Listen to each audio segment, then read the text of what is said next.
All right, welcome to TTF, guys. I'm Rocky. I'm here with James.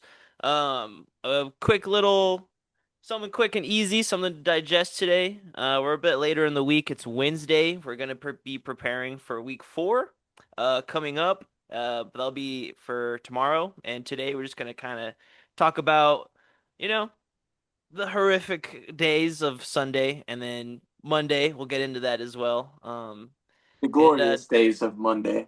yeah, yeah. James, I noticed you got the Lions jersey. I dig it. Yep. Would you mind showing us who the last name is? Let's see. Can you see it? Hell yeah. Fucking Stafford, baby. Let's go. Yeah.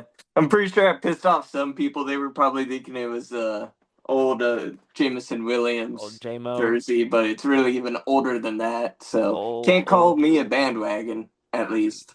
That's beautiful. I thought it was J-Mo too. When we hopped on earlier on the pre show, I was like, "Oh, nice J-Mo jersey." Got me. It was like fucking Stafford. That's honestly better. I that's way cooler in my opinion. Well, it's even better when you realize it's a fake jersey from South Korea that is probably was imported from China. Made by made by little child hands. Yeah, yeah, that child labor, man. It's pretty good. It keeps Pretty good. keeps it together. It does. All right, cool. And then we'll kick it off. As we all know, Dallas, Chicago. Honestly, dude, that was something. I was so confident going into this game. I was so confident. Like, yeah, you got it, Chicagoland. All right. I'm 0-2 now in both freaking YouTube videos. 0-2 against these freaking Bears. I get it. It What was was the rough. issue though? What was like the up? Because I was surprised because I didn't watch the game. I was watching some of the other games for my fantasy league for well our fantasy league, Yeah, yeah. and I didn't really get to watch the game. But when I was looking back through the scores, I was kind of blown away by what the score box had. Is that truly what the score was, or did they kind of run it up on you guys at towards the end? They it was kind of a little bit of both. So Chicago's pretty good with their first 15. So everyone has their first 15 plays installed for the viewers at home. Uh, so you every like game plan, your first 15, and then based off of that, you kind of you adjust, you go from there. We work with what works, and you take out what doesn't work. And Chicago, Ben Johnson, and it's if you look at it, week one and two, Chicago was really successful at their first 15, and then they kind of flustered out. So they just couldn't close it off. They couldn't continue that ride. Like so, meaning Ben Johnson couldn't adjust to after those his game plan. Kudos to him for having a fucking great game plan, but we couldn't stop that. And what shout out to Brian Broaddus, any Dallas viewers out there, Crown Global Media, check him out. He made a good point, and Brian Broaddus is a beat writer. He was a beat writer for Dallas Cowboys. He currently works at .com, and he mentioned that teams that are 0-2 do not want to go 0-3. And to them, this is a playoff game to them because it's you start 0-3, things are going to be looking different as the next quarter progresses. And I think Dallas was in a position where we were already undermanned on defense, and they hit a flea flicker on us. Like, I did see that, and I was like, you know "Oh, what I that's mean? Ben Johnson out there." Dude, so that tells me he was not gonna lose this game. He was gonna do everything in his power, everything he could to not go 0-3 under his rookie season as a head coach. And after he was the golden child of free agent head coaches this year. Everybody Yep, wanted Ben and Johnson. everyone wanted Ben Johnson. Everybody did. And so I think that's what happened. I don't want to talk about defense because I feel like we don't need to talk about defense. It is so bad. It is so bad that we have to sit here now and be like, okay, what's the point of game? What like why? Oh, sorry, y'all. This is just the emotions coming out of me. I shouldn't let the emotions hit, but like, why is it? I don't know. It's just tough because the defensive adjustments aren't there and the personnel doesn't match and Eberflus doesn't make anything there.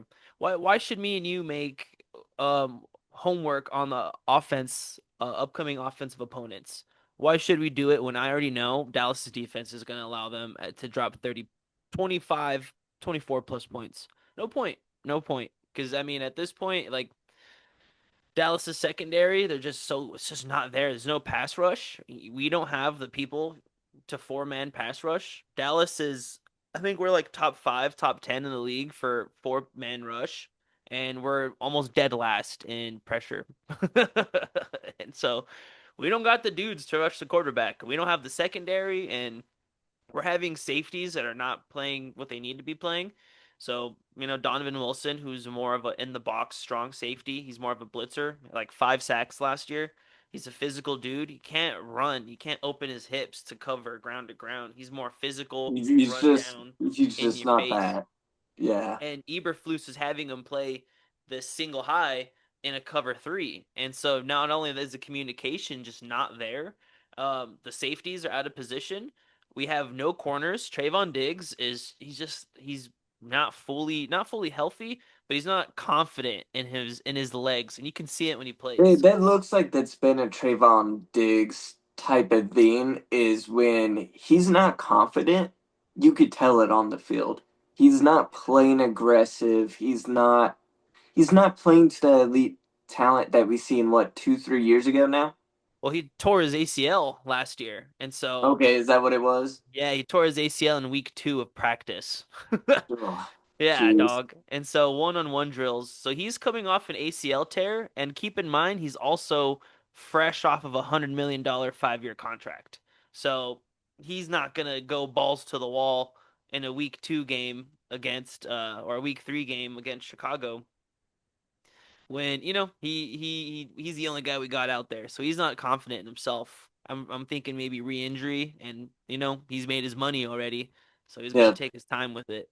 Uh and then you go down to linebackers. Linebackers are bad, and D line is bad. And I sit here, and as we talk about this for Chicago to close up in finale of my little rant here, our offense has to be perfect. Dak has to be perfect, and it's unfair. Why should we have to put our quarterback? Was it fair for Jared Goff to put everything on him? Your defense isn't balling. You have no or I receiver mean, one's gone. it Running sounds like game's what gone. You know. sounds like what you're dealing with is what we dealt with week one against the Packers, where Mhm. if the defense can't stop the opposing team's offense, you can't get a rhythm under offense and go out there and try to win. Yeah. So Well, so it's you it's can't blame it on the offense when the defense can't keep up Yeah, you to can't give blame it on the your offense. quarterback, Yeah. especially when your quarterback's balling, man. Like it would be unfair to be like, well, Goff lost us this game when he was just almost perfect, almost, but he just wasn't perfect. So you guys lost, and But that's what Dallas is dealing with. We're living and dying by Prescott, which is fine. This channel was created for Dak Prescott. You know what I mean? Like defending his the 8-8 season that wasn't his fault. Great video, my first one. bring back 16 games so we could talk about 8-8 seasons 8-8 again. seasons, dude. Like I They miss I sucked. miss being at like 8-8 Dude, seasons and going in and being like, were they a good team that just had a hard schedule, or were they a bad team that just somehow made their way to 8-8, or were they just mediocre? just I mediocre. miss And those debates of 8-8 teams, and now we right. don't get to see that with you either have a winning or losing record See, and I hated it. We had like three back-to-back 8-8 seasons under when Garrett under Garrett's yeah, tenure. under Garrett. Yep. Fuck all that. But excuse the French. But anyways, like Dak has to be perfect, and that's not fair. Because guess what? Lamb's gone, so your number I one was about to receiver, say, what's CD Lamb's injury looking like? high ankle sprain, 4 to 6 weeks. Gee, Yeah. jeez. Check this out. So Starting center, high ankle sprain, 4 to 6 weeks. Starting right guard, first round pick of this year's draft, Tyler Booker, out for 4 weeks, IR. So we got backups in. The dudes that we have starting for those, Brock Hoffman, center, Tyler or TJ Bass, right guard, They were guard and center duo in preseason. So they work together all year, all they're number twos together. So they have chemistry, which is kind of nice in offensive linemen. But in general, man, it's tough. It's hard sitting here because it's like we're going into Green Bay, and as we all know, it's Micah Parsons week. Everyone's talking about it. Yep, Everybody we'll get is. to that in the Well, next video. I'm sure yeah, everyone's looking into how we're gonna react to that, or mostly how you're going to react to that. I hope it think I goes. got the answer of how you're going to react to that. That's gonna be the old toaster. We're gonna break out the toaster probably in that video, but I Dude. mean, we could break it out already with the CD Lamb injury, but Hey, I need three toasters. One one for Lamb, one for my defense, and then one for our offensive line. I mean, we might start the next episode with Rocky already in the bathtub. So be Out the ready for goggles that on. video. Just goggles on, right? Yeah, there you go. Just It's like the toasters unplugged next to you, just waiting for the final score against Green Bay at Dallas, so you can plug it in and drop it. it's a Zion holding the toasters. Like I don't want to do it, Rocky. It's like you have Yeah. to. You have to. Well, I don't know if the Chiefs catch another L, he might be joining in Oh on yeah. that too. So I mean, both of us with the toaster, dude. He'll have the air fryer. yeah, he'll have the air fryer. Yeah, man, it's gonna be a it almost turned out bad that all three of our teams between Zion, you, and I almost had the most horrific starts to the season. Dude, it's been an interesting quarter of the season, and go on. It's for Chicago and Dallas. We're closing that book. We're on to Green Bay. We'll discuss all that, the whole Parsons, all that goodies. Detroit, Detroit and Baltimore Monday Night Football. What a game, dude, man. I was watching the first half of it, and then on the second half, I got distracted. And any what takeaways can you pull from there?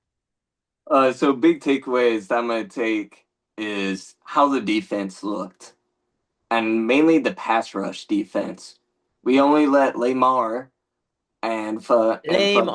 Lamar, but Lamar and Derrick Henry combined 85 rushing yards.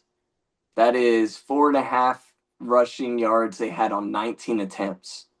Dang, Yeah, they held him in check. and that's comparable to last year. Last year, for the whole season, we averaged the run stop at 4.5 yards. And everyone was talking about how great our defense was, even with our secondaries in. So that's awesome. We had 7 sacks Yeah, last night. I saw that. Seven, That was that's crazy, crazy. awesome. Yeah, I We saw had that last drive too. They just fucking all out blitzed him. He just yep. couldn't do anything.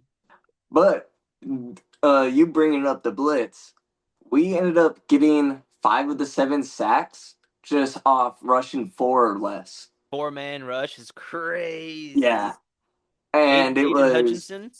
Aiden Hutchinson got one, but Okay, he had the forced fumble on Derrick Henry from behind.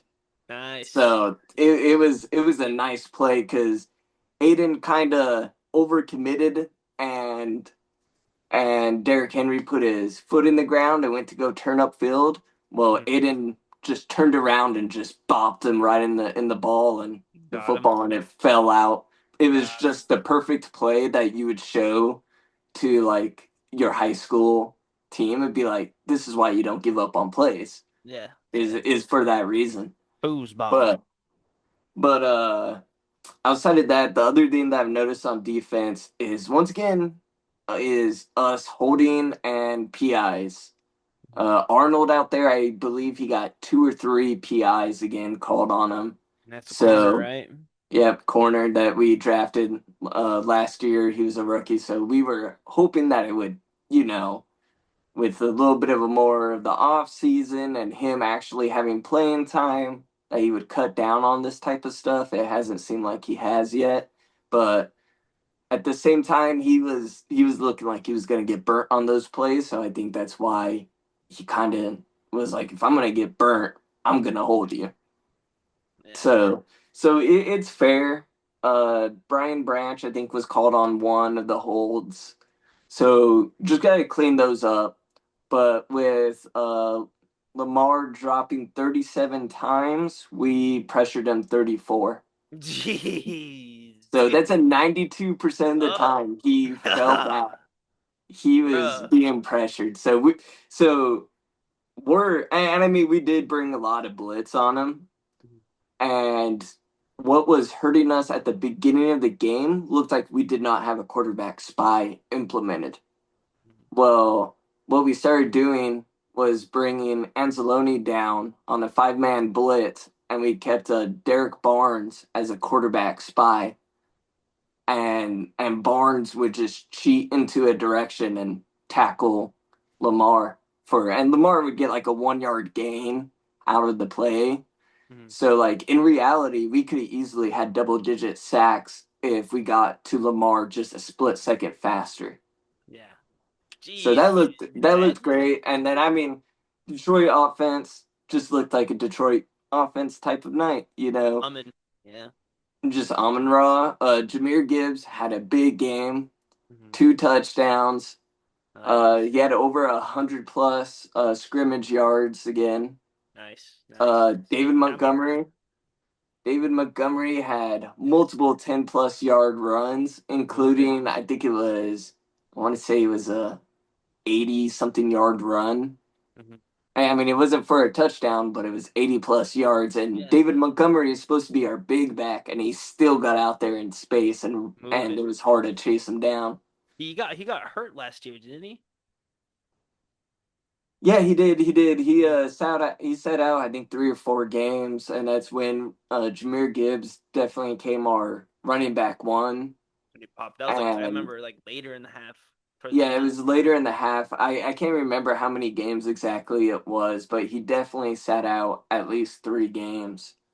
And that's when Jameer Gibbs really stepped up and took that running back one position from Montgomery. But it really doesn't matter how both of them are willing to share that RB1. They don't really care who is RB1, and it's they've talked about it. They want to be the best combo running Well, back. that's So the whole like Sonic and Knuckles. Knuckles. Yeah, yeah. Yep. That's a cool Yep. ass nickname, by the Yeah, way. that's a It's cool a sick nickname fucking for a duo. tandem back, a Yeah, yeah. tandem back Fuck yeah. room. Like, dude, that is cool, and it's awesome that they're both not divas. They're just there to be like, hey, we love football, we love It playing, rolls. Yep. and and each other makes each other good. So Hmm. we're just gonna fill the roles and do what we need to do. Yep. All right. Who do you guys have next on the schedule? The Browns, Cleveland. Are you in yeah, do you know if you're in Detroit or Ohio? Detroit. You're in Detroit? Money, money, money. Let's see. Let's pull up for Thursday for tomorrow. Ba-ba-ba-ba-ba-ba-ba. Oh, it's Vikings. No, no. Oh, we have no oh, it's Seahawks Cardinals. That might be a decent game. That might be a okay game. That'll be okay. Seattle AZ. Um okay, before we go into Thursday, I just wanted to look that up real quick. Uh Cleveland and Detroit. Dude, that's gonna be Detroit's I mean Cleveland's defensive line is fucking insane, dude. Yeah, yeah, Fuck, just man. Well, crazy. we don't Green Bay's D line's not that crazy. It's mostly just Micah Parsons, but like fucking Oh, I Cleveland. actually want to go back on one thing because Yeah. you brought up Brown's defensive line. The Hmm. Lions' offensive line totally improved since week one. Week one. So, Yeah. Yeah. so it's I think that's also You awesome, know and you Pinnell. can tell when like Montgomery's running down the field. I just had a cat run through the room. Sorry. Yeah, yeah. But when Montgomery can break out and go for an 80-yard run, yeah, the offensive line's getting better. And It's mostly when Goff is sacked 0 times. That's it very impressive. it's gonna be Miles Garrett and Pinnell Sewell, bro. I That's gonna be know. great. Like hey man, I'm not trying to be no hater, nothing on Pinnell, nothing at all. But like he struggled a bit with Parsons, man. He struggled a bit with Parsons. He Miles did. Garrett's a different fucking breed, bro. Like Oh yeah, Garrett's yeah. a fucking he's fast and he's strong. Like Parsons is fast. He uses his speed and his like acceleration and his like hips to get under fools. Miles Garrett is just as fast. Well, he's not as But fast. I think Parsons is faster, but he's but just he this has that much fast strength to pair with the with the speed speed. and the mobility and the agility is crazy. It's Mostly insane. for that big of a dude, like And he's it's huge. He's like 6'5", two yeah, something, bro. Oh, yeah. Like when you're watching it from the zoomed out regular Fox CBS, broadcast game, yeah. he doesn't look as big as he is until you start seeing him being interviewed and talking to normal people Him height. standing by a ref, you know what I mean? Or yeah, Like, exactly. it's Standing by a ref, crazy. and you're like, Jesus Christ, that man Giant. is huge. Yeah. You don't realize it when you're so far zoomed out and you're playing against other athletes that are similar built. And Yeah. even when he's stand by similar built athletes, he's still you're like, oh, that dude's big, but when he's standing by a ref, you're like, oh Jesus, Bam. how did Mason Rudolph survive that attack? Yeah, yeah. Oh, what a guy, dude. Yeah. Uh, all right, so we'll close off there. Tomorrow it was Seattle AZ. Early predict or not early predictions, but like game winner. Who you feeling? Ooh, man. I really want to say Seattle, but with it being a short week, is this an Mhm. opportunity for Arizona? Or wait, do you know where they're playing? Yes, they I would imagine are. Arizona. They're in Arizona. Yeah, AZ. Whew. Give me Arizona for this one. Okay. I was thinking Seattle. I was thinking Seattle. I was definitely I think I don't know, man. My gut's kind of seeing like a Cooper Cup game maybe in AZ. I don't know. I don't know. I mean, I would rather see Seattle win. Mhm. I just think with the short week, it might benefit Arizona into keeping it competitive, and it's just going to be one of those overall sloppy football games of Thursday night Ooh. football, but it turns out to be a shootout within, the last quarter. It's just back and forth, and it's just who gets the ball Gets last. it last. Yeah. But that's why I Last think Arizona drives. might have the chance with that. Fair. Fucking I dislike Kyler Murray so Oh much. yeah, I mean I think everyone does. Ah, dude. Like That like guy. honestly, I didn't see why he was given such a large contract extension, even though he brought the Cardinals to being playoff contenders. You can easily say that was as much to was it Cliff Kingsbury that was the head coach? Yeah. He was Yeah, there. I think that was a lot of Cliff did that than Murray did, but I don't know. I'm maybe it's just I'm a hater, but I was never very impressed with Murray. I hate as a Cowboys fan, as a community, I think we can say we hate the Cardinals. We've never beaten AZ. Like for some reason we just can't like there's certain teams that we just can't beat, and it's like the What Cardinals are one of them. do you guys also have didn't Emmett Smith go to the Cardinals? He did. Yeah. He played I think he played like 2 years there, but he retired. His last year playing was in AZ, and then he went to Dallas, signed like a 1 day contract, and And retired as a Cowboy. immediately retired his number, put him up in the fucking rafters in the new stadium, and the whole nine. It's so weird to see like franchise players that you would be like, oh yeah, he was always this team's player, and you don't realize the last year or two they might have played at a different team that you were like, I didn't even realize he played with that team. Jerry Rice, the Seahawks, you know what I mean? Yeah, yeah, Jerry Rice exactly. was balling though, dude, which is crazy. Like he was like 40 years old, still doing like 1,000 yard Yeah, seasons. he was still like an actual Yeah, competitive receiver. yeah. Well, it was like how old was Anquan Bolden when he retired? Ooh, so he won the Super Bowl with the Ravens, right? No, because he came and played for Detroit. Oh, he did. He did. Ah, dude, because he was Bolden. Bolden was like a Niner or a Raven. I swear he was like a. I thought he was a Well, Raven. well, he was both. No, he So was. Okay. I want to say I might be wrong on this one. I want to say he started his career in Arizona, I think it was AZ where he started. Let's and then see. he signed with the Ravens. And then after he won with the Ravens, he hop shipped to the Niners. Then after the Niners, he went to Detroit. But I have a feeling he he played somewhere else for a year or two. And You I were just right. can't. Yeah. Yeah, he ended his season with Detroit. So he got drafted by the Cardinals in '03, all the way to '09, and then in 2010, the Super Bowl year, he was with the Ravens all the way till 2013, and then from 13 to 15 he was with the Niners, and then 2016 and he played all 16 games. Is crazy with Detroit. Yeah. That's wild. Can you see what his age is? Because I feel like he was also another wide receiver that was pushing 40. So let's see how old he is. Anquan, he was born in 1980. So in 2003, he was 23, and then he played for 13 years. So if he was 23, he was like 36 when he retired, bro. I mean, in modern day wide receivers, and he was still competitive with Detroit.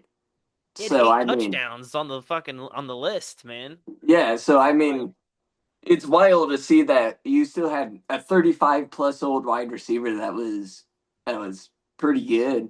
Still going. So, All right, well, we'll close it on Anquan Bolden from there. yeah, Um, who knew Anquan Bolden was going to come up in this yeah, conversation? yeah, yeah, That's a wild one. It just dawned on me when we bro, started talking about players going to different teams, and it was yeah. dude. Well, guys, leave comments, likes. Likes will be appreciative for the algorithm. Algorithm works in weird, different ways. Comment down below what you guys think. Even Tell us about the new concerns. intro. Oh, yes, we're oh, we have it. We have the new intro. So, okay, we're going to close it off and we're going to save the intro for tomorrow's video, but we have the Okay. outro. So the outro will be placed in after this one. And shout out to James, little graphic designer over here, my dude. I loved how it came out, and honestly, it's a good little it's a good way to kind of staple us as a channel going forward and more professional looking. You know what I mean? Yeah. Yeah. More There you better. go. That's the best way to describe it. All right. Well, you guys have a good one. James, appreciate you, brother. Of course, brother. Deuces, guys. Play us out.